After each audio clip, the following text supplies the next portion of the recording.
Bonjour et merci de venir pour cette présentation des tissus de la nécropole gauloise de Bouqueval. Donc moi je suis Elsa Desplanques, je suis docteure en archéologie et plus spécialement en archéologie des textiles. Et donc ma collègue Hélène Huisseun. Moi je suis conservatrice restauratrice, spécialisée dans les objets archéologiques, docteur en archéologie. Lorsque j'ai travaillé sur la nécropole de Bouqueval, j'étais en libéral à mon compte et depuis un an je suis en poste au musée d'archéologie nationale à Saint-Germain-en-Laye en tant que responsable du laboratoire. Donc nous allons vous présenter les résultats des observations effectuées sur les restes textiles de la nécropole de Bouqueval, donc dans le Val d'Oise. Alors d'abord, il faut rappeler que l'archéologie est une science pluridisciplinaire, que l'étude des textiles est une des disciplines qui permet d'apporter des informations et qu'il est nécessaire de croiser les autres disciplines pour obtenir des réponses aux questionnements que l'on se pose au sujet des sites. Alors on va commencer par une courte présentation générale sur ce que l'on entend lorsqu'on parle des tissus archéologiques.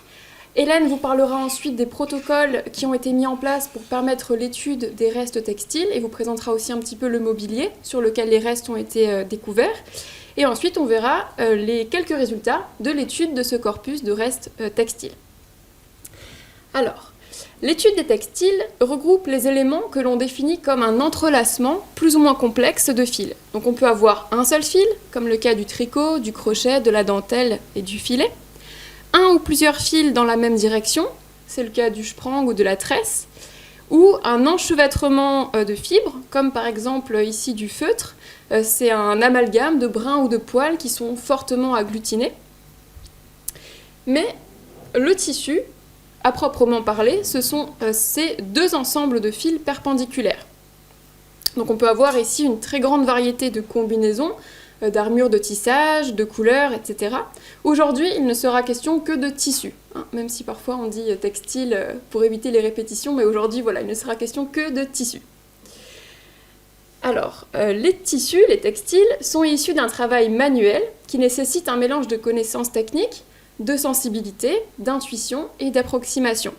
Les fils et les tissus doivent être appréciés comme le reflet de ces réalités humaines. Ce sont des matériaux pour lesquels l'intérêt des archéologues est relativement récent en France, par rapport à d'autres matériaux bien sûr, parce que ce sont des matériaux très fragiles qui sont facilement et très rapidement détruits. Et lorsque la priorité est donnée aux restaurations esthétiques des objets, on a une perte des matériaux au cours de la restauration. Ils peuvent aussi ne pas être vus. Parfois, il faut une attention particulière pour repérer les traces. Je pense que vous allez le voir tout à l'heure. Mais quand on les cherche, ils sont présents sur de nombreux supports. Alors depuis quelques dizaines d'années, on a vraiment un intérêt pour le matériau qui se développe. Aujourd'hui, on a vraiment une multiplication de chercheurs, de colloques qui s'intéressent à ce type de restes, qui peuvent être conservés sous plusieurs formes. Donc, je vais vous présenter rapidement quelques formes de conservation. Alors d'abord, la forme non altérée, c'est que le tissu ici a conservé sa nature organique. Donc on a le cas, par exemple, de l'extrême froid en Sibérie, dans le permafrost, et le cas de l'extrême chaud dans des milieux très secs, par exemple dans les déserts de Chine ou du Pérou. Donc ici, on a des milieux qui sont stables au niveau de l'hygrométrie et des températures et qui permettent une très bonne conservation. Vous voyez ici, on a même des restes de couleurs. Vous verrez qu'on n'a pas du tout ça à Bouqueval. Ici, on a aussi les milieux chimiques qui sont particulièrement favorables à la conservation, notamment les tourbières en Europe du Nord. C'est l'acidité qui permet la conservation. Ici, par exemple, le célèbre homme de Tolund. Et on a aussi les mines de sel, puisque le sel est connu pour ses propriétés conservatrices, ici à Hallstatt. Donc ça, ce sont les tissus non altérés, mais sous nos latitudes, ce type de conservation est très rare. Le plus souvent, on les trouve sous forme altérée, notamment minéralisée. La minéralisation, Hélène nous en parlera un petit peu, c'est un processus chimique qui consiste en la migration des oxydes de métal. Et en fait, on a en quelque sorte une fossilisation des tissus en contact avec leur métal support. Donc, quand c'est vert, donc les alliages cuivreux, et en rouge, plutôt les supports ferreux.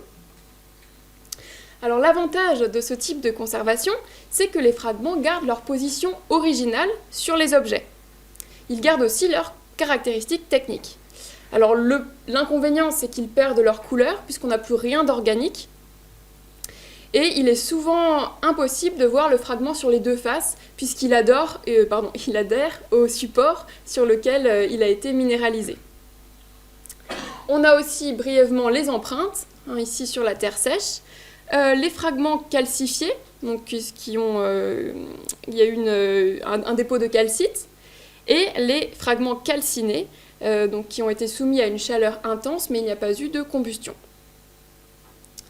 Alors comme tous les objets que l'on trouve en contexte archéologique, le tissu est passé par plusieurs phases avant sa découverte, et ce sont ces phases que l'on essaye de retracer à partir des fragments observables.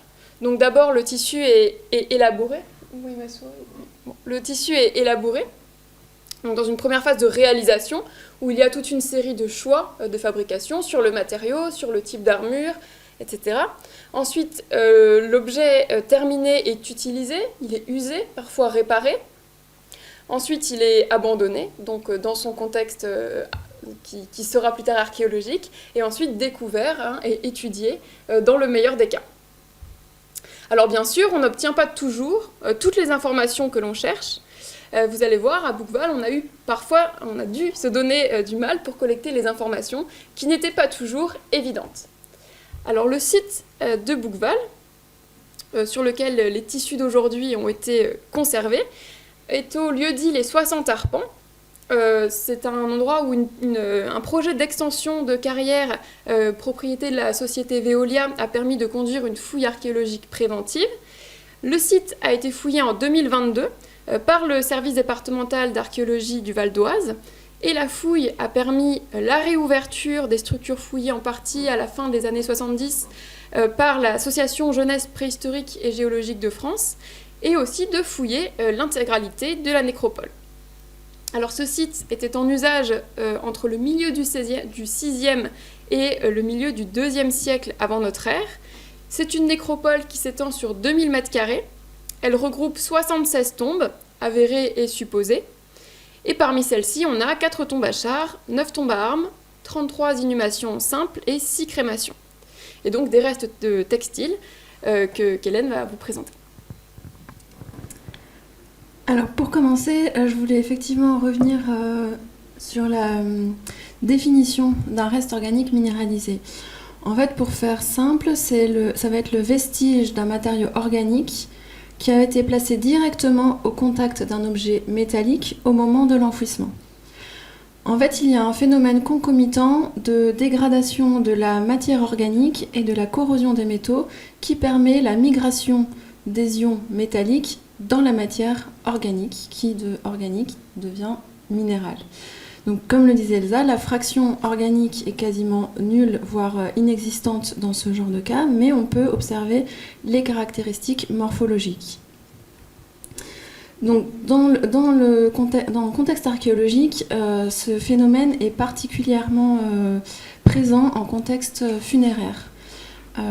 La sépulture, les inhumations sont vraiment des contextes particuliers où ont lieu une série de réactions et de dégradations chimiques qui sont très favorables à la création de ces mécanismes physico-chimiques et à la conservation des textiles sur les objets organiques.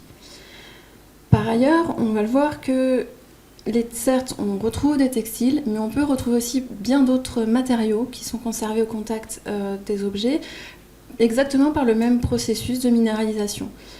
On va pouvoir retrouver des matières dures animales comme de l'os, de la corne, etc.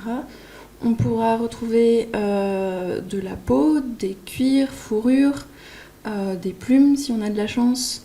Voilà, tout type de matériaux organiques qui ont pu servir à la fois à la vestition du défunt et à l'aménagement de la tombe. Donc ce sont des témoins extrêmement fragiles, mais très importants. En fait, leur conservation et leur étude va dépendre de l'état de conservation du mobilier métallique, puisqu'ils sont conservés directement sur ces objets. Donc vous avez ici plusieurs exemples de types de minéralisation. de minéralisation positive, négative ou partielle. Et dans ce cas, on va observer des critères morphologiques variés. Vous voyez à gauche, donc en cas de minéralisation positive, on retrouve vraiment la forme pleine des fibres. Au centre, minéralisation négative, on va avoir l'empreinte du matériau en surface. Et minéralisation partielle, c'est un peu un entre-deux. Alors, tous ces restes organiques minéralisés présentent donc un fort potentiel informatif, c'est-à-dire qu'ils peuvent donner de nombreuses indications sur les vêtements, sur les matériaux qui les composent, leur finesse, la manière de les porter, mais aussi sur les gestes effectués dans les sépultures au moment de l'inhumation, au moment du dépôt. Il peut s'agir d'aménagement de la tombe, il peut s'agir d'emballage d'objets, de mise en place de linceul, etc. Et donc ces vestiges vont être les ultimes témoins de tous ces gestes effectués lors du dépôt funéraire. Donc notre objectif à nous, à travers cette étude, c'est de participer à la restitution de tous ces gestes et des pratiques funéraires qui ont pu avoir cours lors de l'occupation de la nécropole de Bouqueval. Donc l'objectif va être une collecte systématique de l'ensemble des informations disponibles pour une étude globale du mobilier et des sépultures. Et l'étude doit être menée avant tout traitement des objets, avant tout traitement de conservation-restauration. L'idéal est de les toucher le moins possible, que nous venions prélever directement le mobilier sur le terrain, ce qui arrive rarement, avouons-le. Mais voilà, l'important est de se placer en amont de la chaîne opératoire pour prendre en charge ces objets dès que possible, limiter les manipulations et les pertes de matière lorsque ces restes ne sont pas suffisamment adhérents ou cohésifs. Cette étude a pour enjeu d'identifier, de localiser et de caractériser les restes organiques. Alors là, je me suis trompée dans la petite phrase. Là, nous avons eu la chance de pouvoir examiner tout le corpus de Bouqueval. Et il est absolument essentiel d'établir une documentation systématique parce qu'ensuite, le mobilier que nous avons étudié a été envoyé pour intervention de stabilisation et conservation-restauration.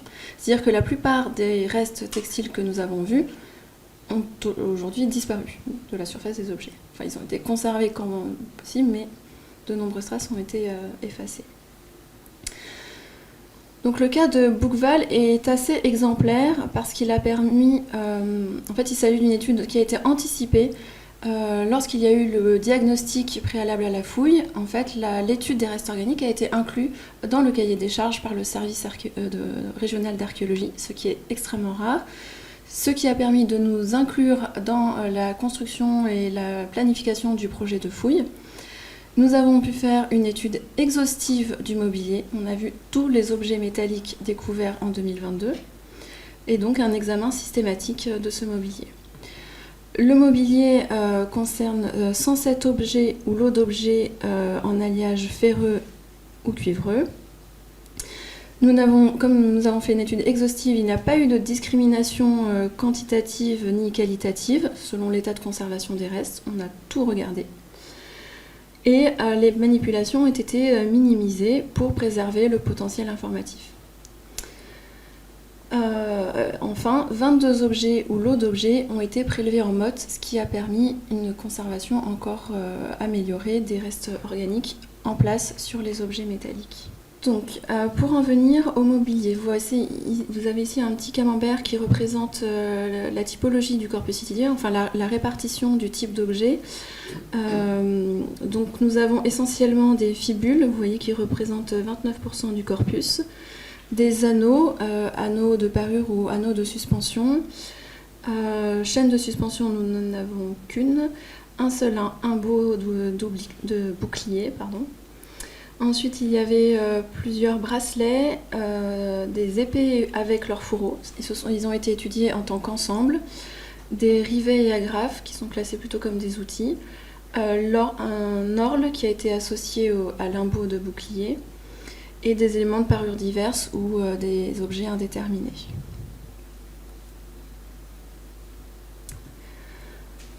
Donc pour étudier les restes organiques, nous avons suivi une méthodologie rigoureuse qui consiste en 3 étapes principales.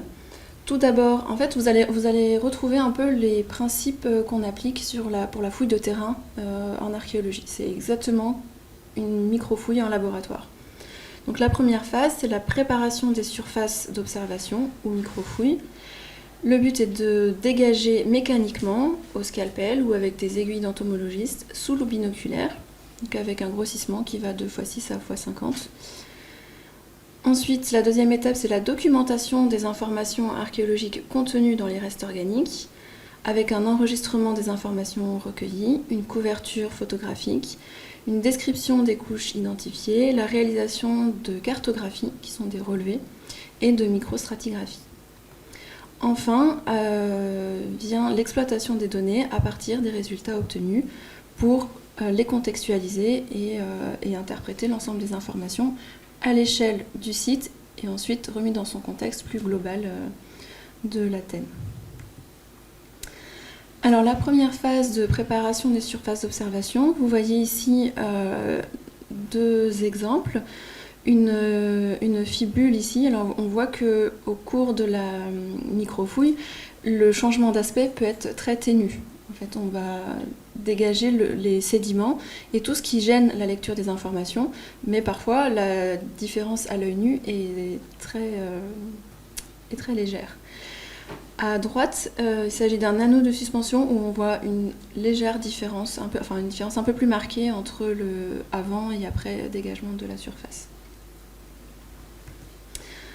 Ensuite, il y avait le cas particulier des prélèvements en motte. Donc, vous avez ici l'exemple d'une épée qui a été prélevée, donc une épée qui était encore dans son fourreau, avec la chaîne de suspension associée, un bracelet, une fibule et l'embout. Pour ces objets, pour ces ensembles assez complexes, nous avons dû faire des relevés en plan avant toute étude pour ne serait-ce que prélever les fragments et les prélever, les référencer de manière systématique pour aussi faciliter le travail de la restauratrice qui interviendrait après pour les remontages. Parce que vous constatez ici, donc on a prélevé par segment de 2-3 cm, qui a une très importante fragmentation. Donc tous ces fragments ont été référencés sachet par sachet pour ensuite remontage à chaque étape de la fouille. Ensuite, on arrive à des vues en éclaté. Là, on a après prélèvement des principaux fragments. Donc, vous avez tout en haut le fourreau face ciel, donc qui était visible au moment de la fermeture de la sépulture, qui était sur la face de l'épée. Ensuite, vous avez l'autre face de l'épée avec le fourreau qui était côté vers le sol de la sépulture. On a aussi fait un système de numérotation tout à fait arbitraire pour les différents éléments de la chaîne de suspension ou des orles de bouclier pour faciliter les descriptions. Ensuite, dans la documentation, on en vient aux photographies, donc les photographies d'ensemble ou de détail avec macrophotographie et éventuellement sous dinolite qui est en fait une sorte de petit microscope portable qui permet un plus fort grossissement que la loupe binoculaire. Donc là, vous voyez ici des surfaces très difficiles à observer parce que complètement couvertes par un sédiment blanc très adhérent, très dense. Ici, un exemple plus parlant où on voit déjà des restes de textiles ici. Bon, Elsa en reparlera plus tard. Dans l'imagerie, compte également les prises de vue sous microscope électronique à balayage, ou MEB, qui permet l'identification des fibres. Elsa reviendra dessus aussi plus tard. Dans la documentation sont inclus des relevés, des dessins assistés par ordinateur, par le logiciel Photoshop. En fait, il s'agit de faire un relevé schématique qui puisse donner toutes les informations disponibles en un coup d'œil pour chaque objet. Donc en fait, on localise, on identifie ici le matériau dans les colonnes, on colorie le matériau concerné, donc ça va être du textile, bois, corne, etc. On le localise précisément sur l'objet, on localise également les prélèvements qui sont numérotés. En fait, c'est un système qui a été exporté du laboratoire de Munich, où j'avais fait mon stage de fin d'études.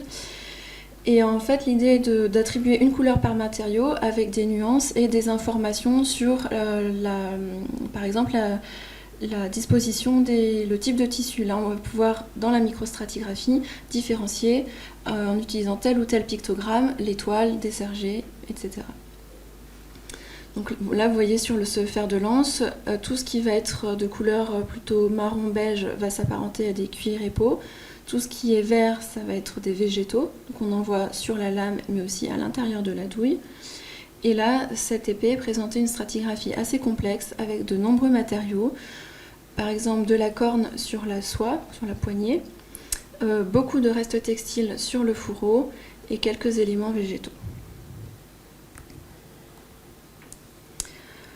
Donc là, les étapes de documentation regroupent les photographies, les cartographies, les microstratigraphies, des descriptions avec l'enregistrement des informations. On vous épargne le détail de toutes nos fiches individuelles, objet par objet, et la prise d'échantillons. Alors, une fois qu'on a pu réaliser toutes ces informations et recueillir les données, on a pu en faire une petite étude statistique. On constate que la plupart des objets, c'est-à-dire 77% des objets observés, présentaient des restes organiques minéralisés, textiles ou autres. Parmi ces 77 objets, il y en avait 32 qui présentaient plusieurs types de restes organiques sur un même objet.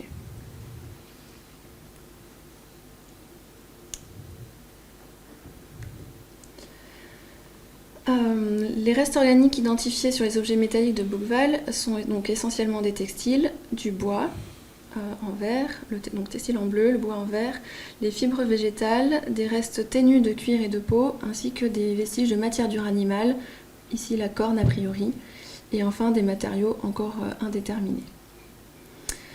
Les informations recueillies jusqu'ici ont été complétées par l'examen des échantillons prélevés pour une identification de la nature des fibres de textiles sous même, de l'espèce animale pour les cuirs et peaux, et pour déterminer aussi les essences des vestiges ligneux, les bois et les végétaux.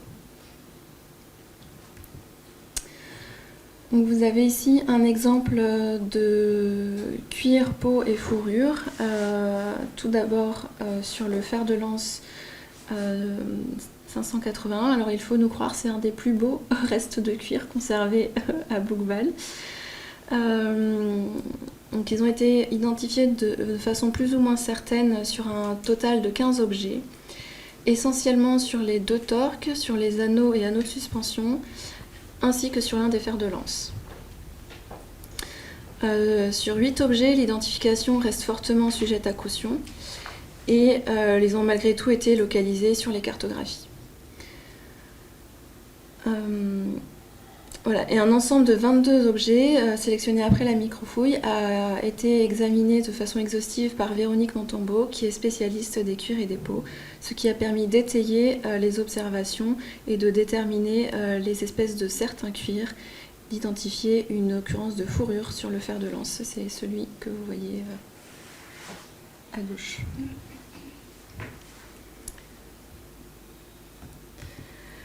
Donc les cuirs, peaux et fourrures ont été observés. Donc voilà, c'était juste pour reprendre la typologie, mais je vais passer rapidement. Les bois et végétaux, en fait, ont été retrouvés essentiellement sur les épées, les rivets et agrafes, limbeaux de bouclier et les bandages de roue. On distingue 3 types de restes ligneux. Les restes de bois, à proprement parler, qui proviennent de pièces de bois massives, qui sont elles-mêmes vestiges soit d'une partie disparue de l'objet métallique, tels que la hampe des fers de lance ou le bouclier, soit d'éléments d'aménagement ou d'objets en bois dont ces fragments sont la seule trace. Dans la plupart des cas, on distingue nettement les fibres ligneuses sans pouvoir déterminer le sens de coupe des pièces du bois. Cette catégorie a été identifiée notamment sur les rivets et agrafes, donc en position dite fonctionnelle. Ici, l'exemple à gauche sur le limbeau de bouclier, qui en fait atteste de la présence de la pièce de bois. Donc le limbeau lui-même, c'était le renfort en fer au centre du bouclier. Et ce qui est intéressant ici, c'est qu'on note une superposition de planches de bois dont les fibres étaient orientées dans des sens différents, vraisemblablement pour obtenir davantage de rigidité pour cette partie très sollicitée et fragile, facilement attaquée du bouclier. Nous avons ici des bois encore en position fonctionnelle autour de la tige d'un rivet et sur une agrafe. Ensuite, nous avons les restes végétaux de type brindille, paille, écorce, etc., sans organisation visible, avec une orientation multidirectionnelle sur la surface des objets, ferreux ou cuivreux. Ces occurrences indiquent la présence d'épandages végétaux, donc c'est la répartition de lits végétaux, sans ordonnancement particulier, et elles constituent donc des indices précieux quant à l'aménagement des sépultures. Elles peuvent donner des indices sur l'existence d'un lit végétal ou au contraire, si avant fermeture, il y aurait des végétaux qui auraient été disposés sur le défunt, sur le linceul, etc. Donc, je ne sais pas si j'espère que vous voyez bien ici, mais on devine des lignes, des éléments assez rectilignes qui sont donc ces fibres ligneuses. Ici, on les voit aussi en haut à droite sur un bandage de roue et en bas à gauche sur limbeau de bouclier sur la face qui était visible.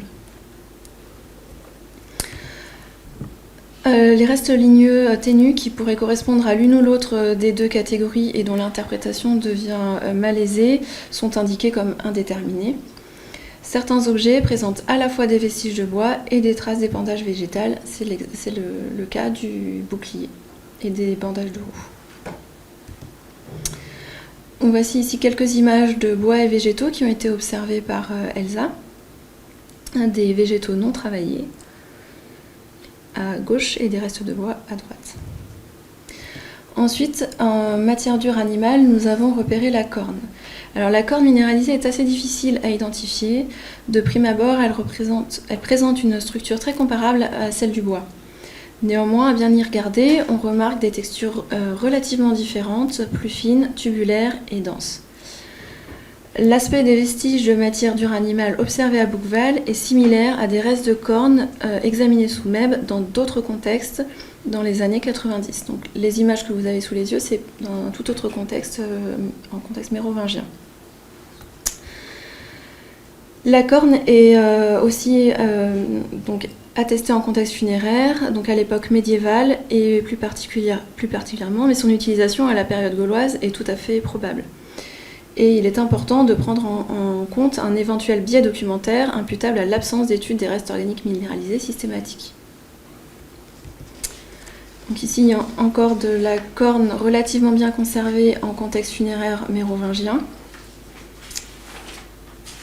Du coup, il n'y a pas ma souris, mais et de très beaux exemples à Bouqueval. Ici, cela concerne la poignée d'une épée. En fait, la corne a été conservée sous forme d'empreinte. Et ce qui est très intéressant ici, vous voyez, donc en fait, la paroi extérieure de la corne a été conservée.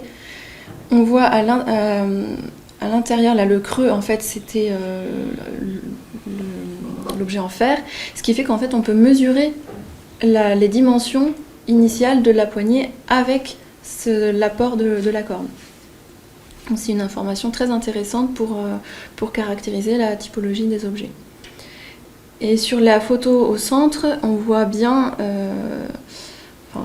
un des meilleurs exemples de la structure de la corne, avec peut-être la juxtaposition d'une bague, donc une recherche esthétique pour l'assemblage des poignées d'épée.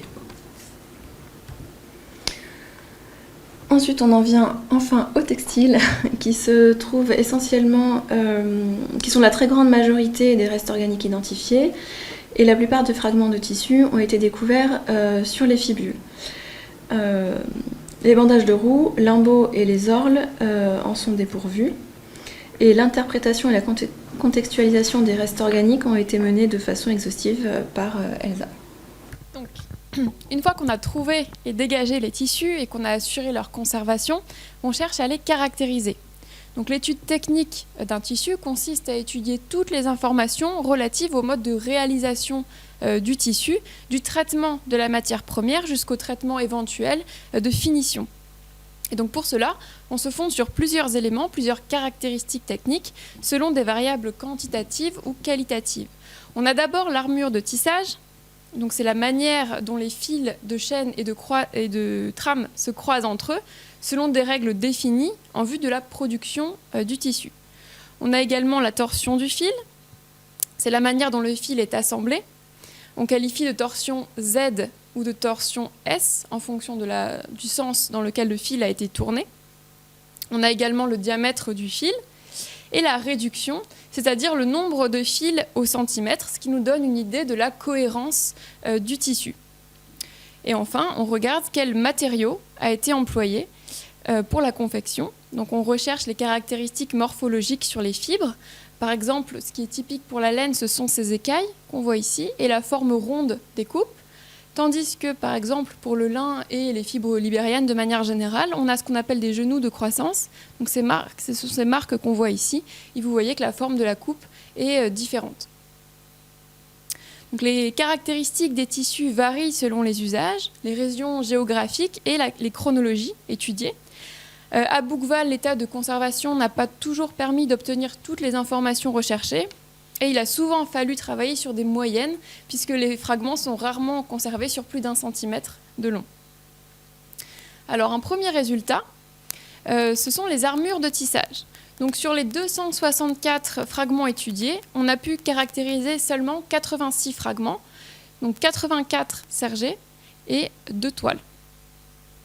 Et il est possible que certains appartiennent à la même pièce de tissu, quand plusieurs fragments sont trouvés notamment sur le même objet.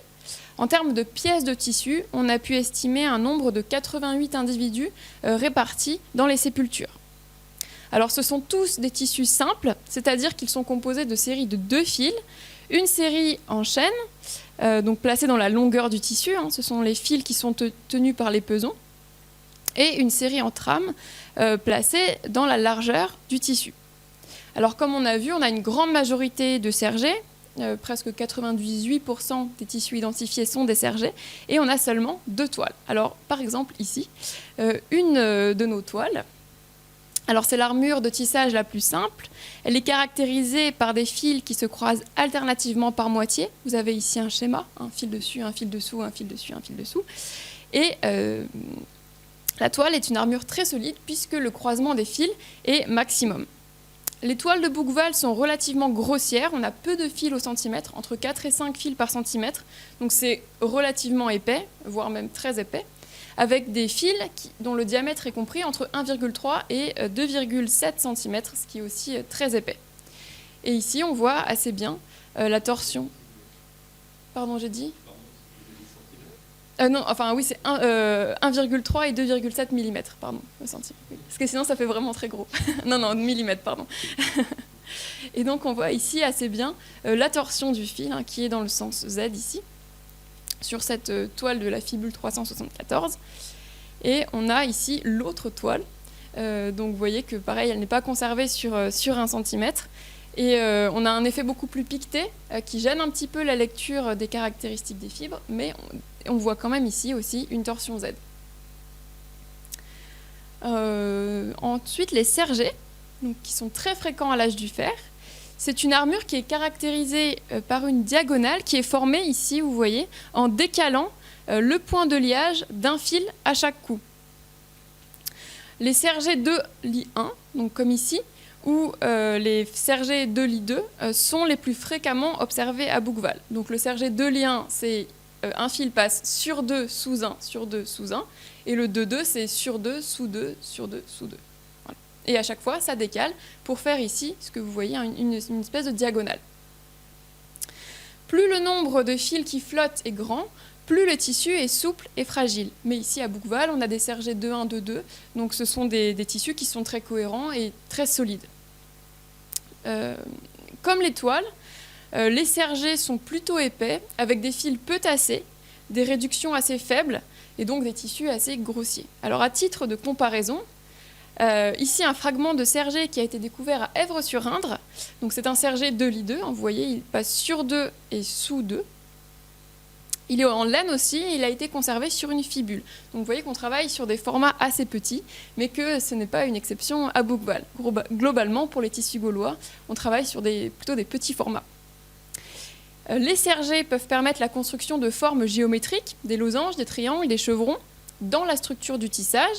Malheureusement, la taille des fragments conservés ne permet pas ici de reconnaître ces formes, mais voilà quelques exemples pour vous montrer ce que peut former un sergé.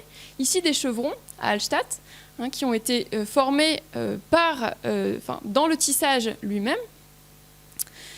Et la structure de tissage peut aussi être associée à la couleur pour former le décor. Ici, par exemple, un sergé losangé, encore sur le métier, et ici, à la tombée du métier. Donc, vous voyez qu'on peut jouer avec la couleur des fils pour faire le décor, en plus du décor structurel de l'armure de tissage. Alors, les métiers à tisser protohistoriques sont très rarement préservés, à l'exception de quelques éléments en terre cuite ou en pierre. Le plus souvent, il s'agit de pesons qui servent, on a vu, en fait, ils sont pendus par exemple ici, et ils servent à tendre la chaîne, tendre les fils de chaîne. Les restes de métiers étaient probablement en bois, donc en matériaux périssables, et donc ils ont, pour la plupart, disparu aujourd'hui. Heureusement, on a quelques représentations iconographiques, notamment en contexte méditerranéen, comme ici ce lécite à figure noire, qui montre des femmes en train de tisser. Donc, par exemple, celle-ci qui est en train de tasser les fils sur le métier, et celle-ci qui est en train de passer la navette à laquelle est attaché le fil de trame. Et ici, on a sur le Tintinabulum de Bologne, pareil, la représentation d'un métier vertical à pois, donc avec deux femmes qui sont ici en train de tisser. Et donc vous voyez les pesons ici qui sont aussi attachés au fil de chaîne. Ces restes archéologiques et ces sources iconographiques indiquent que le métier vertical à pois est le plus utilisé. C'est un métier qui peut être manipulé seul ou à plusieurs, comme on le voit ici. Alors ce type de métier permet d'obtenir des toiles et des sergés en fonction du nombre de barres de lisse qui soulèvent les fils de chaîne. Vous avez par exemple ici un métier à 4 barres de lisse, donc c'est le sergé losanger qu'on a vu tout à l'heure. Et vous voyez qu'en fait les groupes de fils de chaîne sont attachés et donc on les lève au cou selon l'armure de tissage prévue. On a aussi ici un autre exemple de métier vertical à pois qui est une reconstitution d'un métier de l'âge du fer. Ici, on a la fin de l'ourdissage, donc la chaîne a été installée sur le métier et une tisserande est en train d'attacher les pesons au fil de chaîne. Ici, c'est l'installation des barres de lisse qui vont servir à tirer les fils de trame. Et ici, vous voyez, chaque bobine, en fait, correspond à un groupe de fils de trame qui sera levé. De fils de chaîne qui sera levé. Et donc, pour faire une toile, une seule barre de lisse suffit. Donc ici, on peut avoir qu'une seule barre horizontale pour une toile, puisque c'est un fil sur deux. D'autres types de métiers, comme les métiers horizontaux ou les métiers à sangle, ont pu être aussi utilisés, mais ils ne laissent aucune trace. Donc on imagine que c'est très probable, mais on n'a pas de preuves archéologiques. À Bouqueval, on n'a aucune lisière, aucun indice qui permette de préciser le sens de tissage ou le type de métier utilisé. Donc on estime que c'est probablement ce type de métier qui a été utilisé pour tisser les tissus qu'on a vus. Alors un autre résultat pour ce corpus, c'est que tous les tissus identifiés à Bouqueval sont de la laine de mouton. Cela correspond avec ce qu'on observe de manière générale tout au long du second âge du fer, vraiment l'importance croissante de la laine, notamment en Gaule. Donc vous voyez ici les fibres qui apparaissent creuses. La corrosion s'est rapidement déposée autour de la fibre, puis les composés organiques qui constituaient la fibre ont été entièrement détruits, et il ne reste que l'empreinte externe des fibres qui reste sur l'enveloppe minérale. Donc on voit parfois les restes ici, par exemple, des restes de fibres dans l'empreinte qui gênent parfois la lecture. Mais ici, on a vraiment les écailles qui sont caractéristiques de la laine. Et quand on a cette conservation négative, vous voyez par exemple ici, il reste un peu de fibres au milieu, mais on reconnaît vraiment cette coupe ronde qui est caractéristique des fibres de laine.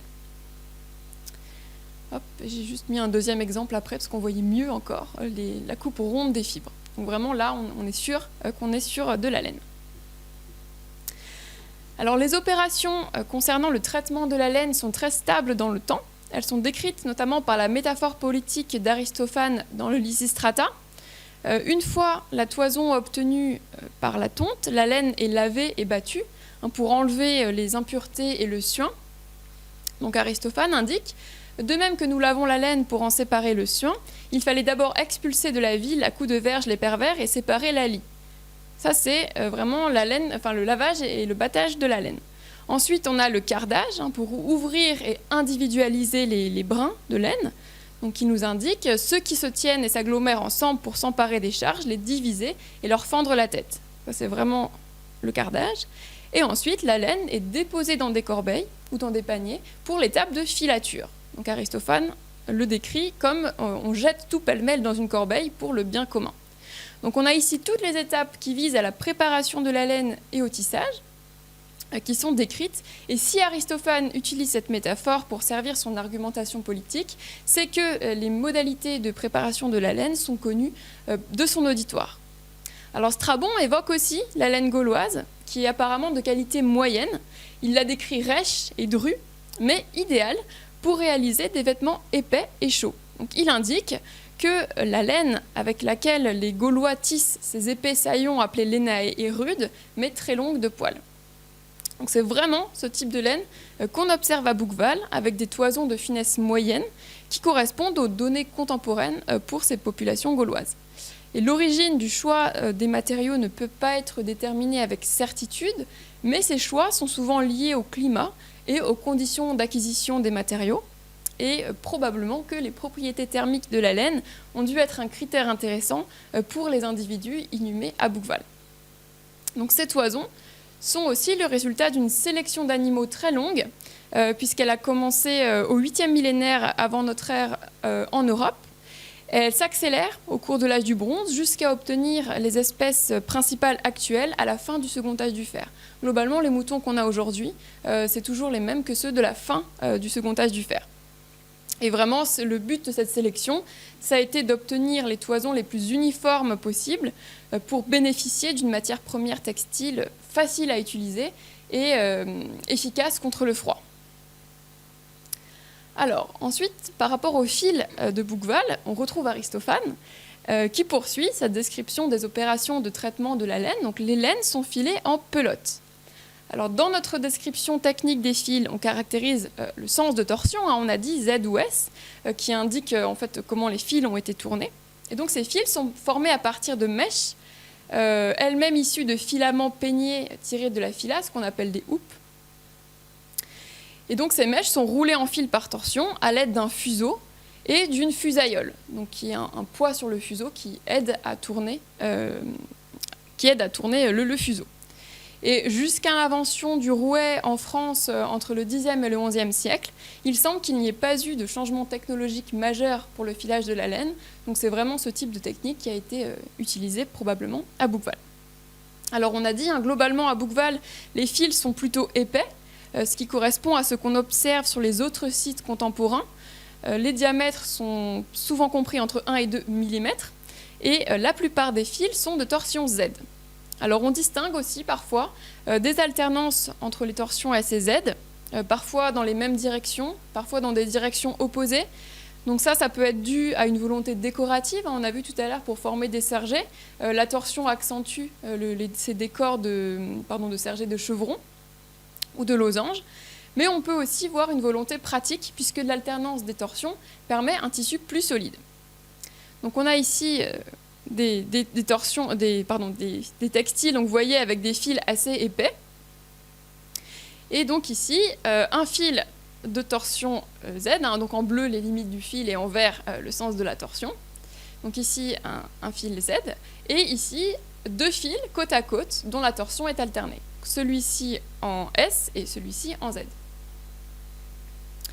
Ce qu'il faut souligner, c'est à Bougval vraiment une très grande homogénéité des tissus, puisqu'on a des données techniques qui varient très très peu d'un tissu à l'autre. Hormis le fait que ce soit de la toile pour quelques-uns et du serge, on a vraiment très peu de variations techniques. Et enfin, une dernière étape dans l'interprétation des tissus, c'est par rapport à ce qu'on a dit tout à l'heure, l'avantage de ce type de conservation minéralisée, c'est que les fragments sont restés en position originale sur les objets. Donc c'est un élément très important pour l'interprétation de l'utilisation des tissus dans les sépultures. Et ici, ce qui est très intéressant, c'est que comme c'était une fouille récente, on a vraiment pu croiser le témoignage des fouilleurs, des responsables, la mémoire était encore vive, on a tous rédigé nos rapports en même temps, donc ça nous a permis vraiment de discuter et de multiplier les points de vue par rapport à ces interprétations. Donc grâce à ces discussions, on a pu proposer plusieurs types de mise en scène donc de ces tissus. Et ce sont des mises en scène qui découlent bien sûr de plusieurs gestes lors de la cérémonie funéraire. Alors par exemple, on avait sur cette épée de 184 au moins 4 couches de tissus superposés sur la partie distale du fourreau. Donc on est dans cette zone-là. Et c'est sur la face qui était contre le sol. Les données techniques de ces superpositions de fragments, donc on a enlevé les couches une par une, c'est pour ça qu'il y a eu vraiment des destructions au cours de l'étude. Les données techniques suggèrent qu'il s'agit d'une même pièce de tissu. De plus, on observe le même type de tissu sur l'autre face du fourreau. Donc on aurait le même tissu en 4 couches sur une face et le même sur l'autre face. Les restes de tissu, vous voyez, sont répartis sur toute la longueur de l'objet et on a des rivets qui présentaient aussi des traces de tissu. Et dans cette sépulture, on a d'autres objets qui présentent aussi des tissus.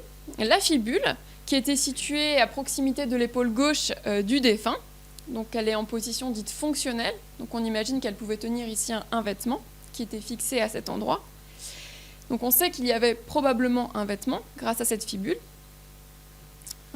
Et parce que vous voyez, en fait, on voit ici l'épée, vous voyez ici le corps du défunt, et en fait l'épée dépasse un petit peu, et la zone où on a trouvé les textiles, c'est vraiment celle-là. Donc on a pu penser qu'en fait, ce n'était pas des restes de vêtements qui étaient minéralisés, mais que l'épée, le fourreau, l'épée dans son fourreau, avait été emballée. Et de plus, on avait à proximité de l'épée, sans lien avec le corps, des fibules qui, elles, devaient tenir l'emballage de l'épée. Et enfin, on avait, donc ici aussi un tissu qui était sur la 284, et on avait également ces anneaux de suspension qui présentaient du tissu. Et l'analyse des caractéristiques techniques montre qu'il s'agit d'un tissu encore différent de celui qu'on observe sur le fourreau. Donc on a la présence d'un vêtement, qui est signalé par la fibule sur l'épaule gauche, un emballage de l'épée dans son fourreau, un emballage en plusieurs couches, 4 minimum, mais en sachant que plus on s'éloigne du support métallique, moins les tissus sont conservés. Donc on a peut-être aussi une perte de matériaux. Et les tissus présents sur les anneaux peuvent signaler soit une poche spécifiquement utilisée pour les anneaux, donc les anneaux auraient ensuite été déposés dans la même poche que l'épée ou au-dessus, soit les restes d'un système de fixation pour composer le système de suspension du fourreau. Donc, parmi ces interprétations de tissus déposés en lien avec le corps, on peut aussi, dans d'autres structures, proposer la présence de suaire ou de linceul, puisque l'anthropologie a montré qu'à Bougval, on a parfois des indices de contraintes fortes de certains membres du corps, inférieur ou la tête. Mais ici, c'est donc le membre inférieur.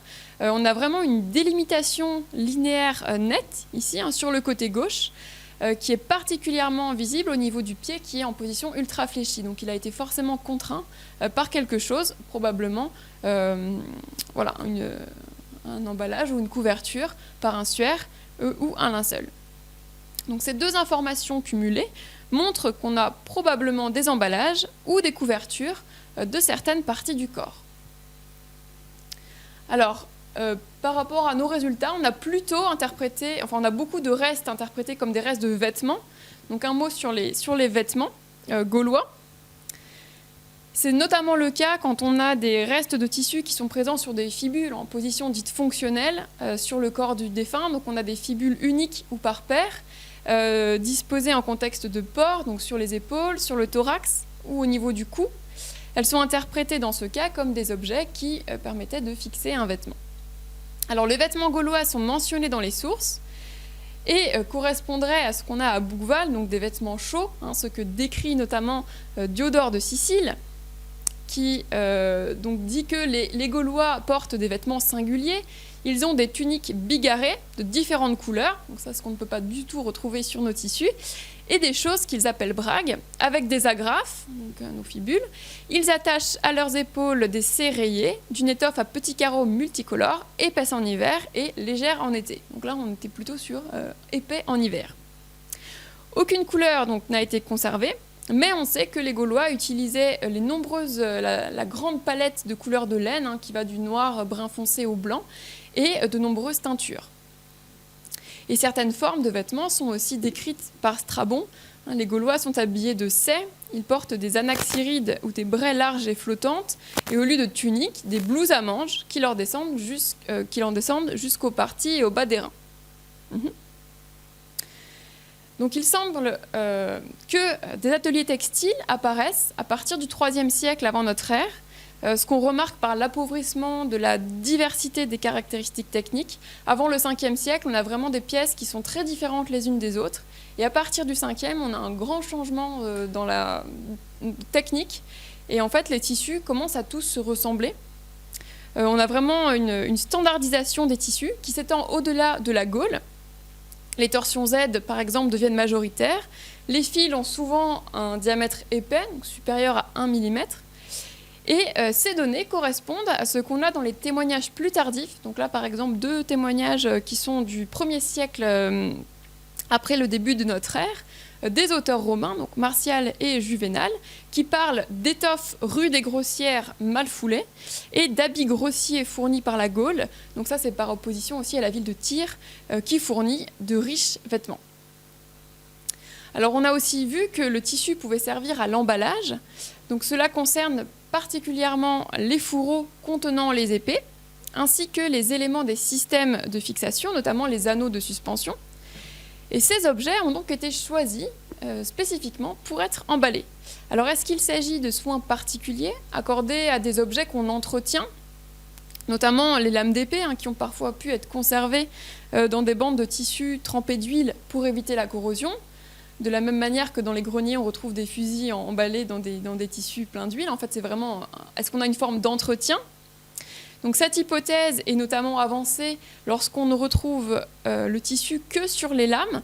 Par exemple, ici à Hallstatt, on a vraiment une lame soigneusement emballée dans une bande de tissu enroulée. En tout cas, on connaît de nombreux emballages d'épées, notamment en Gaule et à l'ouest du Rhin. Les premières traces de soins apportés à l'emballage des armes dans les sépultures apparaissent au IXe siècle avant notre ère. Et on a vraiment des usages qui se perpétuent dans les tombes à chars, puis dans les tombes à épée. Et donc on a des manipulations très étendues dans les pratiques funéraires lors du premier âge du fer qui se perpétue jusqu'au second âge du fer. Alors on a d'autres exemples d'emballage d'objets qui là peuvent faire penser à un emballage plus symbolique. Par exemple, au Plessis-Gassot. Au Plessis-Gassot, on est entre les deux. On ne sait pas si c'est plutôt de l'entretien ou du symbolique, puisqu'on a un nécessaire de toilette, donc, un rasoir et des forces qui sont emballés, qui ont été posés sur un bouclier, qui était emballé dans un tissu assez fin.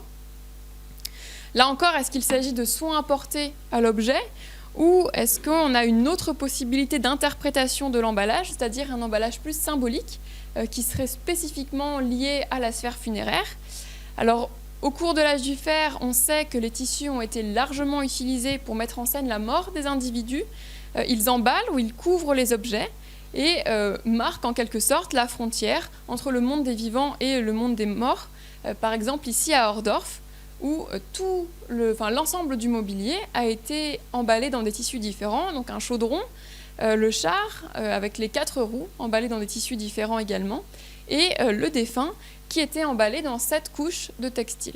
Donc là, c'est vraiment différent de la momification, c'est vraiment de l'emballage du défunt et des objets.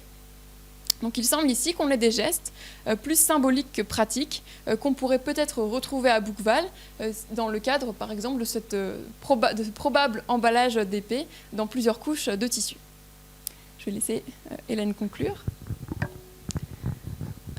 En conclusion, je vais reprendre les éléments identifiés sur les différents objets du corpus. Alors tout d'abord, les éléments de parure, soit 33% du corpus de Buchwald, présentent peu de matériaux indéterminés. Rares sont les éléments de parure qui n'ont aucun reste organique relevé. De manière générale, les stratigraphies sont peu importantes et l'on observe au mieux 2 couches superposées, le plus souvent des tissus. Ils sont généralement dépourvus de matière dure animale et les restes de cuir et de végétaux sont anecdotiques sur cette partie du corpus. Parmi les éléments de parure qui ont livré des restes organiques, la plupart montrent des tissus. Ceci est particulièrement flagrant pour les 31 fibules qui représentent à elles seules 30% du corpus au sein des éléments de parure. Les 2 bracelets et les 2 torques ont livré essentiellement des tissus et donc dans le cas de la parure, les vestiges organiques attestent de leur dépôt au contact d'éléments non constitutifs des objets, que ces derniers sont en position dite fonctionnelle ou non. Sur les 9 anneaux du corpus, on observe des restes organiques légèrement plus variés, des traces de bois et végétaux, de cuir et peau, plus généralement des tissus. Comme pour les éléments de parure, les vestiges organiques attestent un dépôt au contact d'éléments non constitutifs des objets métalliques eux-mêmes et correspondent au mode de dépôt, emballage par exemple. Dans le cas des traces de cuir et peau relevées sous la forme de bandes localisées, l'hypothèse d'interprétation pencherait en faveur d'une position dite fonctionnelle. Ces éléments conforteraient éventuellement la classification de ces objets en tant qu'anneaux de suspension, puisqu'on reconnaît des bandes de cuir qui passent à l'intérieur des anneaux et qui auraient permis leur suspension. Donc voilà, c'est le cas des anneaux de suspension. Et la similarité des restes et de leur disposition sur cette partie du corpus est nettement appréciable, à la fois en termes de typologie et d'interprétation des restes organiques. Et à l'instar des éléments de parure, ils sont totalement dépourvus de matière, les anneaux sont totalement dépourvus de matière dure animale et les restes de végétaux semblent anecdotiques. Donc ces anneaux de suspension montrent essentiellement des tissus. Les restes organiques minéralisés mis en évidence sur les épées et leurs fourreaux livrent des informations relatives à la fois au mode de fabrication, à la poignée par exemple, mais aussi au mode de dépôt, avec au moins un exemple de lanière de suspension enroulée autour du fourreau et un exemple d'emballage. Enfin, quand il y a stratigraphie et superposition de restes végétaux et de tissus, les restes ligneux se situent sur la couche la plus extérieure. Les fourreaux étaient au contact de tissus eux-mêmes placés contre des végétaux. Ces éléments documentent donc aussi les objets eux-mêmes, conçus comme composites, car constitués d'assemblages d'éléments organiques et inorganiques. Et les gestes qui ont précédé à l'inhumation supposent un enroulement de lanières qui servait à la suspension des épées et se trouvait sans doute en position dite fonctionnelle en passant dans le pontet. On note également la probable mise en place d'épandage végétal à la façon d'un matelas ou d'un tapis au fond de la sépulture, ou peut-être aussi pour recouvrir le défunt et les objets déposés. Les éléments de la sépulture 304 ne présentent que peu de restes organiques minéralisés, puisque seuls des restes de bois sont conservés, du bois dans la douille du fer de lance, donc en position dite fonctionnelle, et des bois qui constituent l'essentiel du talon. Le talon du fer de lance. Donc le volume du bois conservé était largement supérieur à celui de la partie métallique, ce qui permet de mesurer le diamètre de la hampe. Pour ce qui est des rivets et des agrafes, qui forment aussi un ensemble cohérent, seulement 6 d'entre eux présentent des restes organiques, à la fois des restes de bois et de tissu. Les restes de bois sont conservés sur les têtes de rivets et contre la tige lorsqu'elle est attestée. Les tissus ont tous été repérés sur la tête des rivets, donc sur la face qui était visible, à l'exception du rivet de la sépulture 303, qui montre étonnamment un fragment de tissu sur la tige. Les hypothèses d'interprétation quant à la présence des tissus sur les rivets sont mentionnées par Elsa, par exemple les emballages ou le contact avec le vêtement. Et la conclusion se limitera ici à mettre en avant le fait que ce petit mobilier révèle des indices relatifs à leur usage, à leur fonctionnalité, mais aussi au mode de dépôt des objets dont il faisait partie.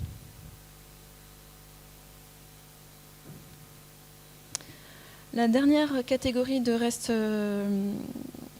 la dernière typologie concerne les pièces de char qui présentaient essentiellement des vestiges de bois et d'épandage végétal, avec un seul reste de tissu relativement anecdotique. Et comme on peut le voir, les fragments de bandage de roue sont... en fait, les vestiges de bois montrent leur caractère fonctionnel puisqu'ils étaient directement plaqués contre une roue en bois. Et la présence des épandages végétales sur l'autre face des bandages de roue indique un matelas, un épandage végétal.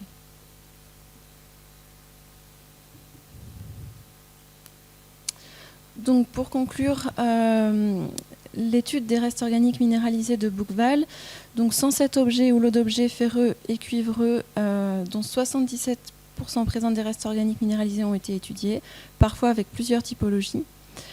Ces objets sont répartis dans 33 sépultures, dont 20 sépultures avec restes organiques. On note la qualité et la quantité des informations recueillies, qui est liée à l'état de conservation des objets métalliques, à l'état de conservation des matériaux organiques, mais aussi et surtout au processus du traitement du mobilier.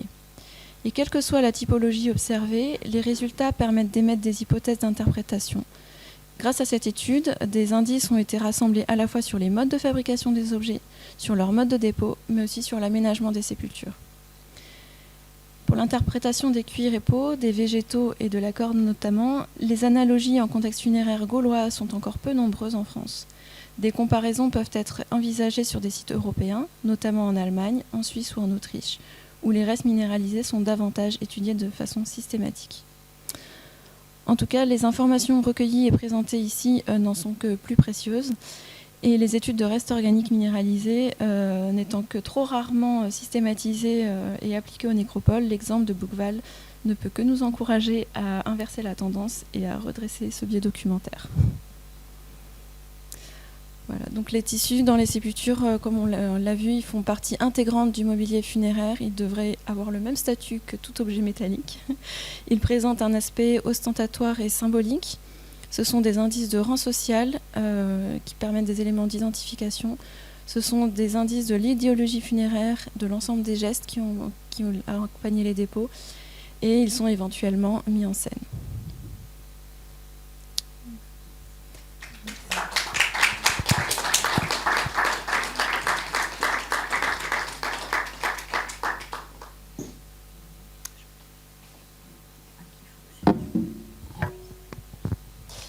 Bien, merci pour cette présentation. Y a-t-il des questions dans la salle ?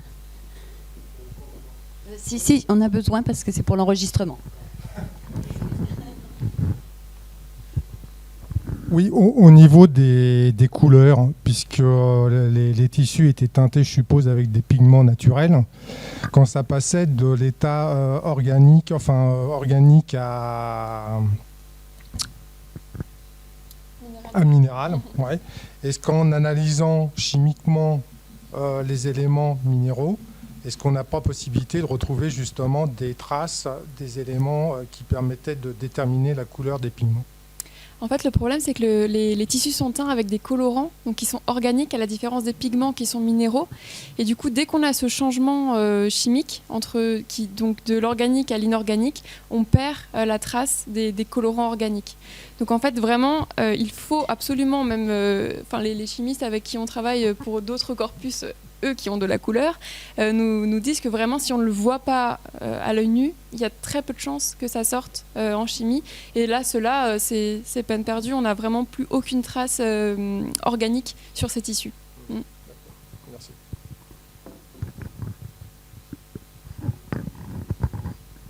Une autre question? Merci. Moi, je ne connais pas la nécropole. Les tombes, les inhumations ont été réalisées sur une amplitude de temps assez grande, puisque vous avez dit 6e siècle, 2e siècle avant, avec des discontinuités où on ne sait pas mesurer les continuités dans les sépultures, vous ne savez peut-être pas. Mais ma question n'est pas celle-ci. Ma question, c'est est-ce qu'on a, sur cette période de temps, des différences dans les tissus ou pas du tout? C'est-à-dire, est-ce que c'est, quel que soit l'objet auquel le tissu appartient, est-ce qu'on a systématiquement les mêmes types de tissus? C'est justement ce qu'on a essayé de voir à Boughval. Donc on a une occupation quand même assez continue des sépultures et on a essayé d'appliquer, d'essayer de voir pour chaque objet si on avait des types de tissus qui étaient utilisés. Mais comme vraiment tout se ressemble, on n'a vraiment pas réussi à distinguer, par exemple, si on utiliserait plus les sergés par rapport à l'armement, par rapport à la parure. Ça, on n'a vraiment pas pu distinguer des types, mais parce qu'en fait, tout se ressemble. Donc, par contre, quand on a sur les tombes plus anciennes, parce que c'est vraiment à partir du 5e siècle qu'on a vraiment une grosse homogénéité sur ce qu'on a, notamment entre le 8e et le 5e, on peut avoir des différences. Et là, on peut voir si on a des distinctions, par exemple si le tissu plus épais est visible, ou bien s'il est caché par le plus fin, ou inversement. Donc là, on peut voir des questions de disposition et des questions d'usage. Mais ici, comme tout est pareil, on n'a vraiment pas réussi à faire de distinction d'usage ou même sur le vêtement, sur un emballage. Vraiment, c'est impossible. On travaille en plus sur vraiment des tout petits fragments, sur des moyennes. Donc il faut aussi se rappeler que toutes les données, là, elles ont été un peu grossies, hein, les moyennes, les réductions. Donc c'est vraiment de distinguer les tissus, c'est compliqué. Je peux poser une question? Je ne vais pas monopoliser le micro, mais du coup, vous faites un travail en laboratoire qui intervient après la fouille, si on comprend bien. Et combien de temps, en fait, après la fouille? C'est-à-dire que, évidemment, il y a beaucoup de pertes de substances entre la fouille elle-même et puis le moment où vous intervenez en laboratoire, dans ce cas précis. Oui. Alors justement, l'objectif c'est d'intervenir le plus rapidement possible. Alors le problème c'est que le plus rapidement possible ça peut vouloir dire entre 1 mois et 2 ans.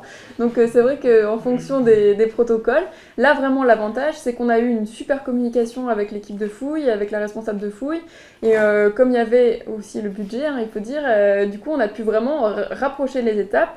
Et on a micro-fouillé et observé les objets quelques mois après la sortie de fouille. Et ça, on peut difficilement faire moins. Parce que le temps de voir quels objets on regarde, est-ce que c'est la peine? Est-ce que de toute façon, il a déjà été un petit peu nettoyé au cours de la fouille? Donc on peut vraiment, ce temps-là, il est presque incompressible. On est vraiment sur un temps presque optimal, là. Le seul problème, c'est qu'effectivement, en fait, quand l'objet est sorti de son contexte dans lequel il était stable, on a vraiment une reprise de corrosion, on peut avoir des détachements par exemple du tissu minéralisé. Donc c'est sûr qu'on a eu quand même quelques pertes, hein, on peut pas. Et puis il y a aussi le temps que sur la fouille, les protocoles se mettent en place. Donc on a eu quelques objets qui avaient déjà été un peu trop grattés en fouille. Mais rapidement, le protocole a été mis en place pour les prélèvements en motte, pour vraiment la conservation des objets à plat, sans abrasion. Donc là, on est presque au maximum de ce qu'on peut faire. Là, donc ça a été fouillé. On a commencé à la fin fin 2022, on a commencé à voir les objets qui étaient sortis de fouilles et on a commencé à microfouiller en 2023. Et il faut aussi essayer de réduire ce temps parce qu'on a une certaine humidité dans les prélèvements en motte qu'il faut absolument conserver parce que sinon ça sèche et ça explose dans la motte. Donc on perd tout l'intérêt du prélèvement en motte. Voilà. Donc il faut essayer en tout cas de garder une humidité un peu constante, des séchages lents, etc.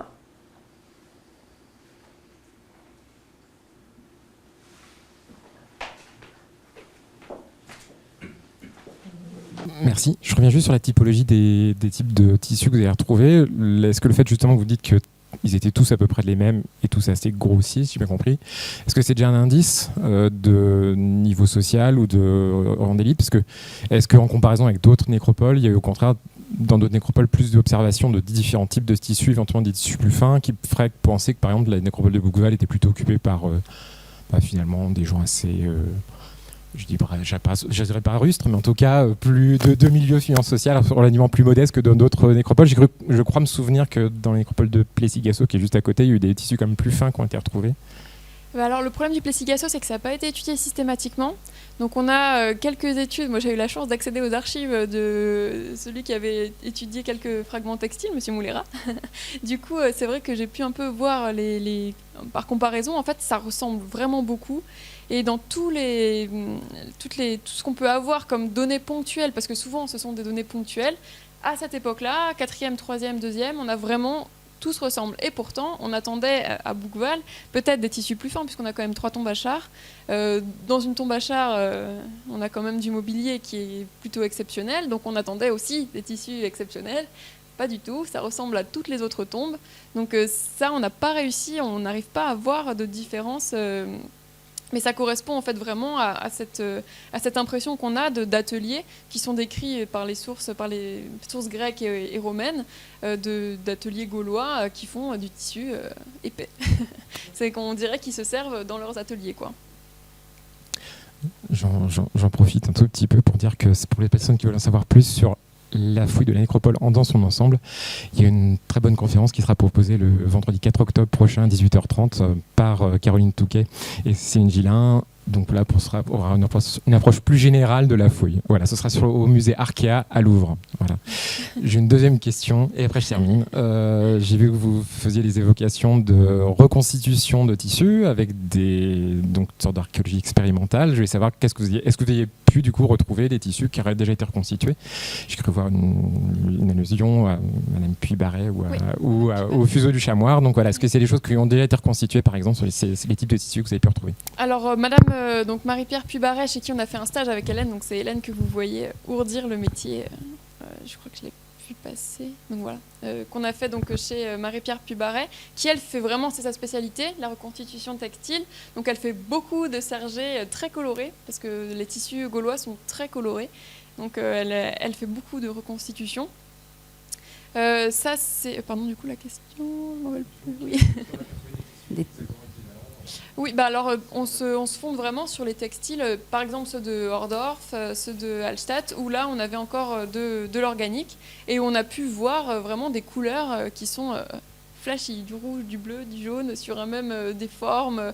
Donc on sait par les sources littéraires et par les sources archéologiques rares, mais quand même très colorées, qu'on a vraiment des palettes assez importantes. Et on a aussi des analyses chimiques. Les noms des sites ne me reviennent pas, mais on a une vingtaine de plantes, voire plus, qui sont utilisées, parfois en mélange, pour obtenir différentes couleurs. Donc ça, on sait que les tissus gaulois étaient vraiment très colorés. Est-ce que ces tissus ont été retrouvés sur des sépultures de femmes, d'hommes Est-ce que vous pouvez leur peut-être redire un petit peu dans quel contexte? Les colorés ou... Non, ceux de Bouqueval. Ah non, alors ceux de Bouqueval, on ne sait pas, parce que les os étaient... Vous le verrez si vous allez à la conférence de Caroline et Céline au musée Arkea. Les os sont rongés, ça a été très très difficile de déterminer. Je ne suis pas sûre que l'anthropologue ait réussi à déterminer les sexes des individus. En tout cas, ils étaient vraiment... Parfois, on a un petit bout de dent, un petit bout de jambe, mais... C'est vraiment les os ont été abîmés par les limons, en fait, par l'acidité des sols.